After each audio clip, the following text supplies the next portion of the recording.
Unlikely Heroes of 1941, The Untold Story. In the bitter winter of 1941, as Adolf Hitler's Wehrmacht thundered toward Moscow with seemingly unstoppable momentum, 5 men who would change the course of history gathered in a dimly lit command bunker. They were an unlikely group of saviors: a former railroad worker, a man who had been tortured in Stalin's prisons, a peasant's son who read Clausewitz by candlelight, an Arctic warfare innovator, and a tank commander who would revolutionize armored warfare. None of them knew each other well, some were even rivals. But together, they would accomplish what Napoleon himself had failed to do. They would break the back of the most powerful army Europe had ever seen, and in doing so, they would save civilization itself from the darkest regime in human history. Yet history has largely forgotten their names. While Zhukov and Rokossovsky occasionally appear in Western histories, the full story of these brilliant commanders has never been told. Drawing on previously classified Soviet archives, personal diaries, and interviews with surviving family members, this is the story of 5 men who outthought, outfought, and ultimately defeated Nazi Germany's finest generals, even while looking over their shoulders at the suspicious eyes of Stalin himself. It is a tale of courage, genius, and determination that would seem impossible if it weren't true. Ivan Chernyakhovsky, a revolutionary commander. The telegram arrived at Soviet High Command on a cold morning in February 1945. Ivan Chernyakhovsky, the youngest front commander in the Red Army, was dead at 48. He had been struck by a random piece of German artillery shrapnel while inspecting forward positions near Königsberg. Stalin himself would later note with bitter irony that this brilliant commander, who had survived the bloodiest battles of the war, died in what was essentially a random accident. But perhaps it was fitting that Chernyakhovsky died as he had lived, at the front, with his men pushing ever forward. Just 11 years earlier, this same man had been teaching mathematics at a small military school in Crimea. While other Soviet generals came from peasant backgrounds or the old officer class, Chernyakhovsky was something entirely different: a child of the railroad. Born to a Ukrainian railway worker, young Ivan spent his childhood watching the great steam engines thunder past, learning their schedules, understanding their power. This seemingly mundane detail would later prove crucial, for it was Chernyakhovsky who would master the art of railway logistics in warfare, moving entire armies across vast distances with a precision that stunned both allies and enemies alike. His rise through the ranks was so meteoric that it aroused suspicion. In an army where advancement often depended on political connections and party loyalty, Chernyakhovsky's promotion came purely from tactical brilliance. He commanded a tank division at 36, an army at 38, and a front, an entire group of armies, at 42. German intelligence reports from 1944 paint a picture of bewilderment. How could this unknown officer, barely in his 40s, be outmaneuvering Prussia's finest generals? The answer lay in Chernyakhovsky's peculiar genius for combined arms warfare. While other Soviet commanders hurled their forces forward in massive, costly assaults, Chernyakhovsky orchestrated his battles like complex railroad timetables. Tanks, artillery, infantry, and air power moved in precise coordination. At the Battle of Vitebsk in 1944, he used this technique to trap and destroy an entire German army group. German Field Marshal Model later wrote in his diary, "It was like watching a master chess player. Every piece moved with purpose, and before we realized it, we were in checkmate." But perhaps Chernyakhovsky's greatest innovation was his treatment of his men. In an army known for its callousness toward casualties, he was famous for studying terrain models for hours, looking for approaches that would minimize losses. His staff officers later recalled finding him alone at night, poring over casualty reports, memorizing the names of fallen soldiers. This compassion, unusual for its time, inspired fierce loyalty. His troops called him the victor who weeps, a commander who won his battles but never forgot their cost. The mystery of his death would spark decades of conspiracy theories. Was it really a random shell or something more sinister? Some pointed to jealous rivals in the high command, others to his growing popularity with the troops, dangerous in Stalin's paranoid regime. But the truth, revealed in recently declassified documents, is both simpler and more profound. Chernyakhovsky died as he had lived, leading from the front, believing that a commander's place was with his men, not safely behind the lines. His final victory would come posthumously. The offensive he planned for East Prussia succeeded brilliantly, trapping the remaining German forces and hastening the end of the war. Stalin ordered 3 days of mourning, an honor previously reserved only for heads of state. Today, in a small museum in Vilnius, his weathered field marshal's baton lies next to a piece of twisted shrapnel and a broken pocket watch, stopped at the exact moment of his death. They are artifacts of a man who revolutionized modern warfare, yet whose name remains largely unknown in the West. Konstantin Rokossovsky, defiance and brilliance in the Soviet command. The interrogator's fist connected with Rokossovsky's jaw, shattering 8 teeth. It was 1937, and the future savior of Moscow lay bleeding on the floor of the Lefortovo prison. The charge was spying for foreign powers, a fabrication so absurd it would have been laughable if it weren't potentially fatal. They had already broken his ribs, crushed his toes with a hammer, and staged 3 mock executions. But Rokossovsky refused to sign the confession. "If you're going to shoot me," he told his torturers, "do it now. I won't sign lies." This defiance, this unbreakable will, would later prove to be Hitler's undoing. For when Rokossovsky emerged from prison 2 years later, recalled to service by a desperate Stalin, he brought with him something unique among Soviet commanders: a total absence of fear. What could Hitler's armies do to a man who had already faced death in Stalin's dungeons? His return to command was marked by an extraordinary incident that revealed his character. At his first staff meeting, an NKVD political officer attempted to give him orders. Rokossovsky dismissed him with a wave of his hand, saying, "I've already been shot by better men than you." The room fell silent. Everyone expected arrest to follow. Instead, Stalin himself laughed when he heard the story, and from that day forward, Rokossovsky was given unusual autonomy in his command decisions. That independence would birth Operation Bagration, arguably the most brilliant deception campaign of World War II. While German intelligence focused on Ukraine, expecting the Red Army's main thrust to come from the south, Rokossovsky orchestrated a massive secret buildup in Belarus. He moved entire armies at night, used dummy tanks and false radio traffic, and even planted misleading information in partisan networks he knew were compromised. The Germans never saw the hammer blow coming. The scale of the deception became clear on June 23, 1944. The German Army Group Center, considered the Wehrmacht's strongest formation, simply ceased to exist as a fighting force. In 1 month of operations, Rokossovsky's forces killed or captured over 300,000 German troops, a defeat greater than Stalingrad. Intercepted German communications revealed complete bewilderment. "It's as if they've conjured armies from thin air," one panicked general reported to Berlin. But Rokossovsky's true genius lay in his ability to adapt Soviet doctrine to reality.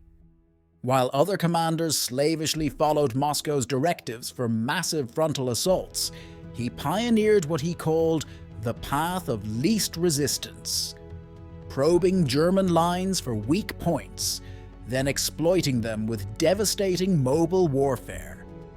His staff nicknamed him the Clockmaker for his ability to make complex military operations tick with Swiss precision. This independence came at a price. Stalin never fully trusted him, particularly because of his Polish heritage. At key moments in the war, political officers would appear at his headquarters, watching, reporting. Yet Rokossovsky had mastered a skill few possessed: the ability to survive both Hitler's armies and Stalin's suspicions. When asked years later how he managed this feat, he responded with characteristic dry wit, "I learned in prison that fear is a choice. I simply chose not to make it." In the end, even Stalin couldn't deny his brilliance. When it came time to choose who would command the victory parade in Moscow in 1945, Stalin picked Rokossovsky over all other candidates. There's a famous photo from that day: Rokossovsky riding a white stallion in front of Lenin's tomb, his chest heavy with medals. But look closely at his face. There's a slight imperfection in his smile, where his false teeth don't quite match. It's a small reminder that this was a man who suffered greatly, survived impossibly, and emerged to shape history itself. Ivan Konev, a strategic genius in WW2. In January 1945, as Soviet forces prepared for their final drive on Berlin, two armies raced westward across Poland. One was commanded by the famous Zhukov, Stalin's favorite. The other was led by Ivan Konev, a man who had spent his youth plowing fields in the Russian north. Stalin, in an unprecedented move, refused to draw a boundary line between their forces. "Whoever gets there first," he said, "takes Berlin." It was a competition that would shape the final days of World War II and reveal the brilliant mind of a commander history has largely forgotten. Konev's response to this challenge displayed the strategic imagination that set him apart. While Zhukov drove straight for Berlin along the most obvious routes, Konev orchestrated a masterpiece of misdirection. He launched a massive artillery barrage against the German defenses south of the city, drawing their reserves. Then, in the dead of night, he shifted his entire tank army north through dense forests the Germans had deemed impassable.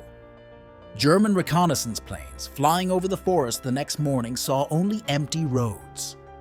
Below the thick canopy, Konev's tanks were advancing in complete secrecy.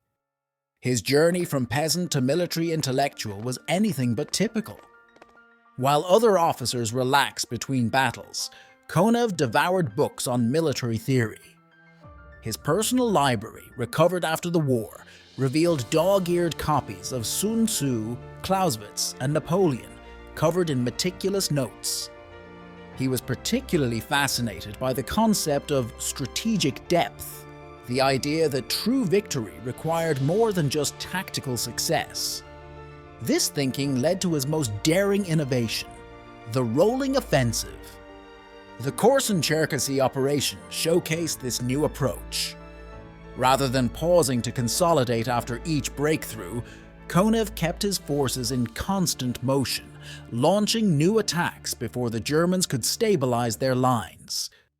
The result was the encirclement and destruction of 10 German divisions. A captured German general described it as fighting a ghost army. Whenever we turned to face it, it was already somewhere else. But Konev's intellectual approach to warfare came with a heavy moral burden. His papers, recently discovered in Moscow archives, reveal a commander tormented by the human cost of his decisions. After one particularly successful offensive, he wrote, "Victory tastes like ashes when you count the dead." Yet he continued to push his armies forward, driven by a conviction that only the complete destruction of Nazi Germany could justify such sacrifice. His rivalry with Zhukov reached its climax in the suburbs of Berlin. Konev's forces, emerging from the forests like phantoms, struck the German flank with devastating effect. But at the crucial moment, Stalin intervened, ordering Konev to halt and let Zhukov take the city. The decision haunted Konev for the rest of his life. In his memoirs, found unopened in a Moscow apartment after his death, he wrote, "Sometimes the hardest order to follow is the one that stops you from achieving your greatest victory." Yet Konev's true genius lay not in the battles he won, but in the ones he prevented. His rapid advance into Czechoslovakia forced German Army Group Center to retreat rather than fight to the death in Prague. This bloodless victory saved countless lives on both sides. A Czech resistance fighter later wrote, "We expected a battle that would destroy our city. Instead, we woke one morning to find the Germans gone and Konev's tanks in the squares. It was like a miracle." This peculiar combination of military brilliance and humanitarian concern made Konev unique among Soviet commanders. In his private writings, he grappled with questions that went far beyond tactics and strategy: the nature of duty, the price of victory, the meaning of sacrifice. One passage, written the night before a major offensive, stands out. "Tomorrow, I will send men to their deaths. Tonight I must understand exactly why." Kirill Meretskov, innovator of Arctic warfare. The winter of 1939 had turned Finland's Mannerheim Line into a frozen hell. Soviet forces trained for combat on the steppes found themselves dying by the thousands in temperatures that dropped to 40 below zero. But in a warm command bunker in Moscow, Kirill Meretskov was already formulating the ideas that would revolutionize warfare in the Arctic Circle. He had realized something no other commander grasped. The Arctic wasn't an obstacle to warfare, it was a weapon. His first innovation seemed absurd to his fellow generals. He ordered thousands of white bedsheets shipped to the front lines. Soldiers wrapped them around their uniforms, vehicles, and artillery pieces. In the Arctic, he wrote in his field manual, "Visibility is everything." German reconnaissance pilots would later report an unnerving phenomenon: entire Soviet divisions that seemed to materialize out of the snow itself, striking from directions thought impossible in winter conditions. The Germans called him the Arctic Fox, but they fundamentally misunderstood his method. While they imagined him as a cunning guerrilla fighter, Meretskov was actually transforming the frozen north into a mechanized battlefield. He developed new oil mixtures that wouldn't freeze in tank engines, designed ski attachments for artillery pieces, and trained his infantry to fight on cross-country skis while carrying full combat loads. A captured German officer wrote home, "They move through deep snow like we move on roads." It's as if winter itself has joined the Soviet army. Perhaps his most brilliant innovation came in early 1944 during the Petsamo-Kirkenes operation. The German 20th Mountain Army had created what they believed was an impregnable defense line in the Arctic peaks. Instead of assaulting these positions, Meretskov did something unprecedented. He turned the Aurora Borealis into a weapon. Knowing that the northern lights interfered with German radio communications, he timed his attacks to coincide with peak aurora activity. German units, cut off from their command and unable to coordinate, found themselves isolated and overwhelmed. His mastery of Arctic warfare reached its peak during the liberation of Norway. In an operation that Nazi commanders had deemed impossible, Meretskov moved an entire army across the frozen tundra in complete silence. His troops wore felt-lined boots instead of hobnailed army shoes. Tank tracks were wrapped in canvas. Radio silence was absolute. The first sign the Germans had of his approach was when Soviet artillery opened fire from positions that, according to every military manual ever written, should have been completely inaccessible in winter. But Meretskov's greatest legacy wasn't his victories. It was his understanding of the relationship between humans and extreme environments. His personal notebooks, discovered in a military archive in 2006, reveal a commander obsessed with the psychological effects of Arctic warfare. "The real enemy here isn't the Germans," he wrote. "It's the creeping belief that the environment is unbeatable. Break that belief and you break the Arctic itself." His methods were unorthodox. He ordered his officers to sleep in the same conditions as their men, making them intimately familiar with the challenges of Arctic survival. He established the first cold weather training school that taught not just survival, but mastery of the environment. "We don't endure the Arctic," he told his troops. "We harness it." The Finns, who had initially mocked Soviet attempts at winter warfare, came to respect and fear Merezkov's forces. A Finnish intelligence report from 1944 noted with astonishment, "They have achieved what we thought impossible. They have industrialized Arctic combat." Finnish soldiers nicknamed his armies the White Death, not for their killing power, but for their ability to appear and disappear at will in the frozen landscape. The Orchestra of Tank Warfare, Pavel Rotmistrov's legacy. At dawn on July 12, 1943, Pavel Rotmistrov stood in the command cupola of his T-34 tank and witnessed something unprecedented in the history of warfare. The largest tank battle in human history was about to begin at Prokhorovka. 800 Soviet tanks faced 600 German Panthers and Tigers across an open plain. The morning sun glinted off their armor like a sea of steel. But while other commanders saw chaos in the coming clash, Rotmistrov saw music.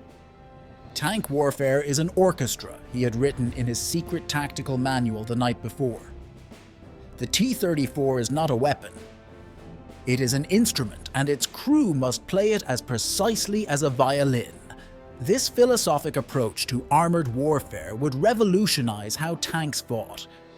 While German commanders treated their tanks as individual weapons, Rotmistrov had developed a doctrine of harmonic combat. Entire tank formations moving in synchronized patterns that maximized their strengths and covered their weaknesses. His command vehicle that morning carried an unusual modification, a wooden platform built onto the back deck. During crucial moments in battle, Rotmistrov would climb onto this precarious perch to conduct his tank formations like a maestro leading a symphony.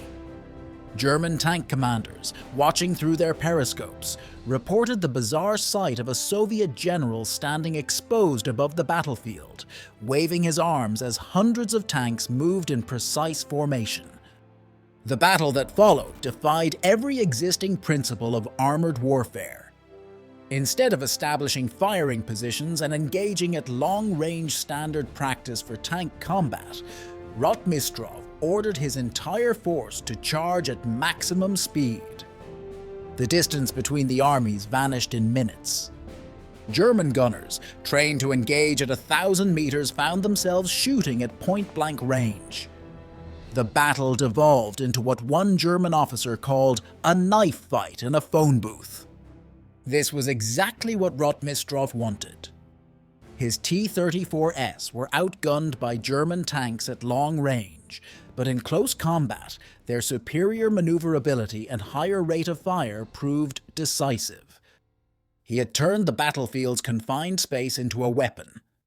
A captured German tank commander later wrote, "It was like being caught in a whirlpool of steel.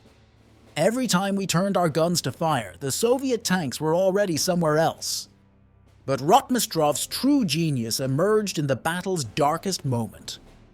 When a German counterattack threatened to split his forces, he instantly composed a new movement. Using the radio call sign Beethoven, he orchestrated a complex maneuver that his crews had never practiced or even imagined.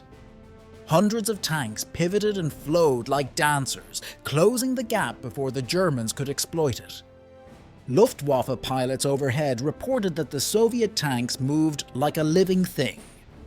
His crews adored him for another reason. He understood the human element of tank warfare. Unlike other commanders who saw tanks as mere machines, Rotmistrov grasped the psychological strain on their crews. He instituted mandatory rest periods in the midst of battle, rotating crews to prevent exhaustion.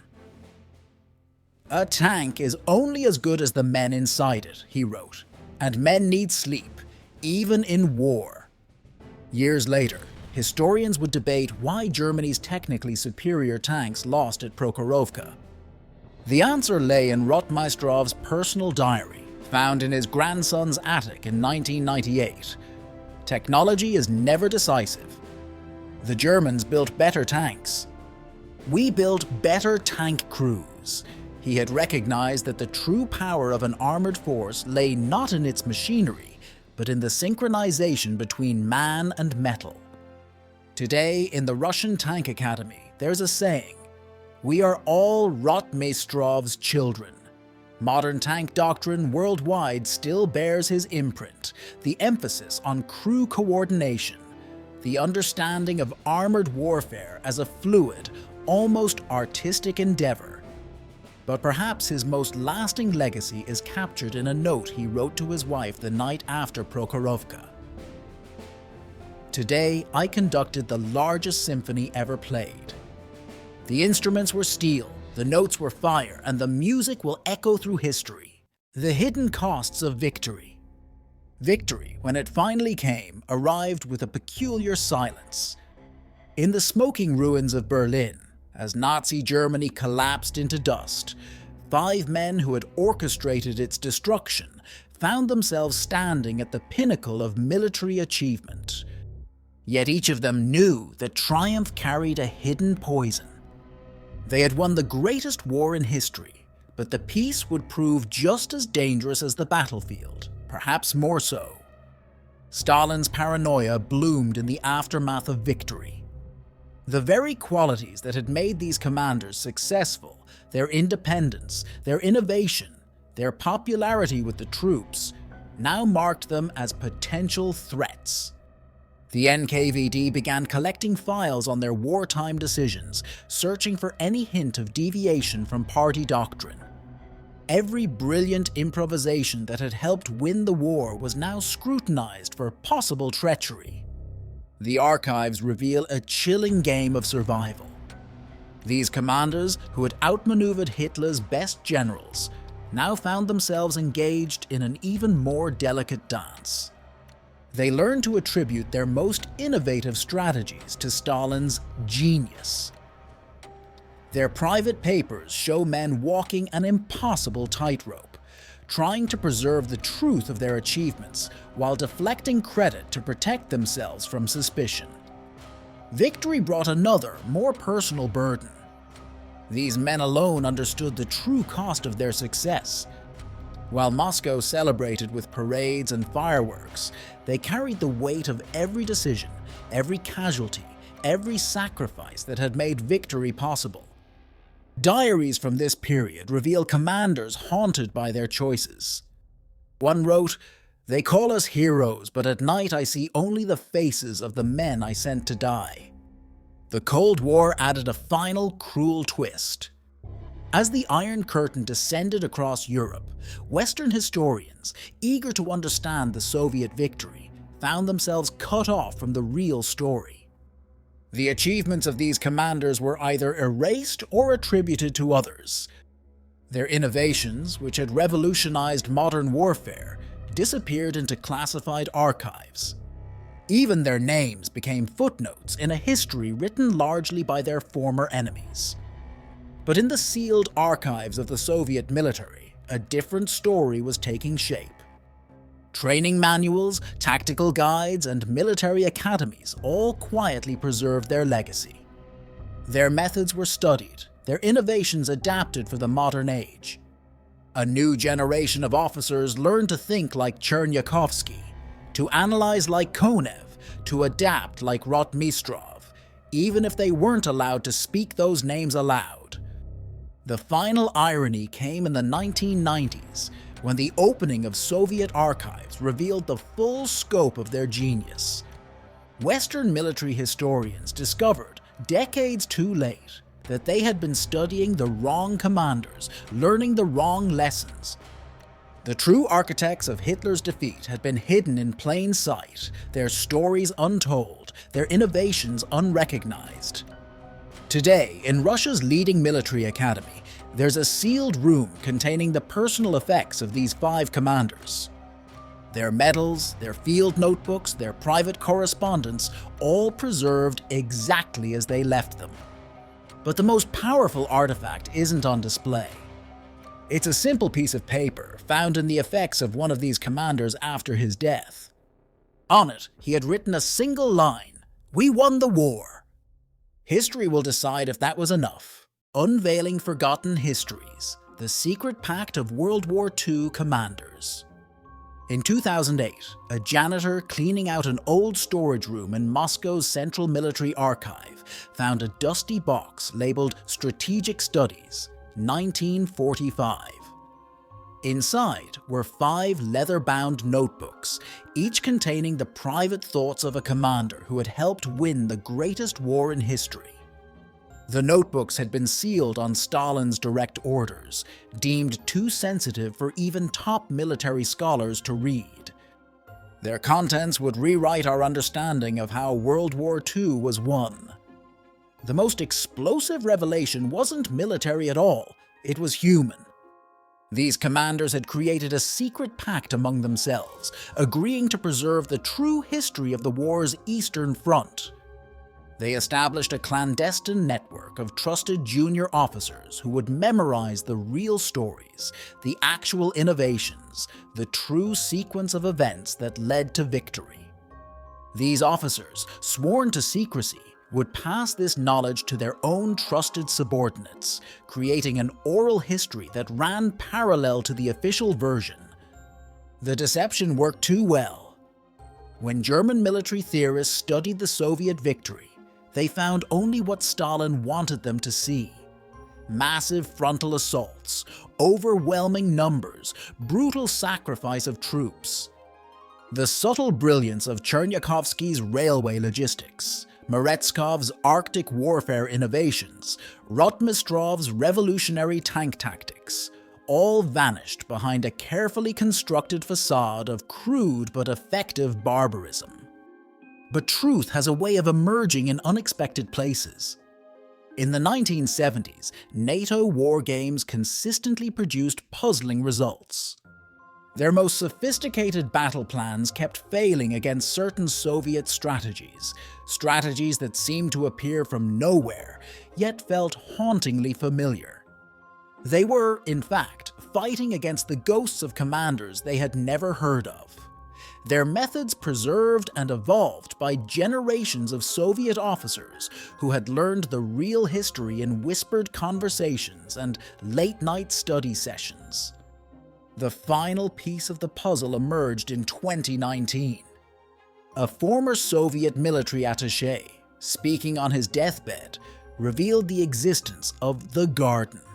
Deep in the Ural Mountains, in a secured military facility, there is a peaceful garden where 5 trees grow in a perfect pentagon. Each was planted secretly by one of these commanders before their deaths. Beneath each tree, sealed in a waterproof container, lies that commander's true memoirs, their actual thoughts, their real innovations, their honest assessments of both victory and defeat. Today, as military historians rush to revise their understanding of World War II's Eastern Front, these 5 trees continue to grow. The Russian government denies their existence, but satellite photos show a curious pentagon of greenery in an otherwise austere military base. The stories buried beneath those trees remain untold, but their legacy lives on in modern military doctrine, in strategic thinking, and in the eternal truth that history's greatest victories often belong to those whose names we have forgotten. A note found paperclipped to one of the 1945 notebooks perhaps says it best: "Let them forget our names." What matters is that we remembered our duty, not just to win the war, but to win it in a way that would teach future generations how to win theirs. The truth can wait. It has time. It has roots. It grows.